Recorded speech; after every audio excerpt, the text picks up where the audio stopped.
भोकरदन तालुक्यात अचानक आलेल्या वादळ वाऱ्यासह पाऊस व गारपिटीने शेतकऱ्यावर अस्मानी संकट. गहू, हरभरा, मका असे काढणीस आलेले पीक जमीनदोस्त. भोकरदन तालुक्यात नववर्षाच्या पूर्वसंध्येला अचानक आलेल्या वादळी वाऱ्यासह गारपीट व पावसामुळे शेतकऱ्यांची एकच धांदल उडाली.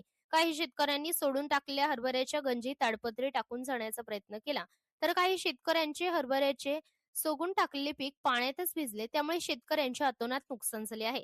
तसेच पावसासोबत जोरात आलेले वादळ यामुळे उभे असलेले अनेक शेतकऱ्यांचे मतकाचे पीक जमीनदोस्त झाले आहे. यामुळे शेतकऱ्यांच्या अतोनात नुकसान झाले. शिवाय गव्हाचे पीक नाजूक असल्यामुळे अनेक ठिकाणी गहू जमीनदोस्त झाले आहेत. यावर्षी पाऊस पाणी चांगला असल्यामुळे अनेक शेतकऱ्यांनी रब्बी पिकांची पेरणी केली होती. परंतु या आलेल्या नैसर्गिक आपत्तीमुळे शेतकऱ्यांच्या हातातोंडाशी आलेला घास या वादळ वाऱ्यासह गेला आहे. तसेच गहू, कांदा, ज्वारी, बाजरी इतर पिकांचेही नुकसान झाले आहे. प्रशासनाने शेतमालांची पाहणी करून पंचनामे करावे व शेतकऱ्यांना या संकटकाळीन आर्थिक मदत करावी, अशी मागणी आता शेतकरी बांधवातून होत आहे.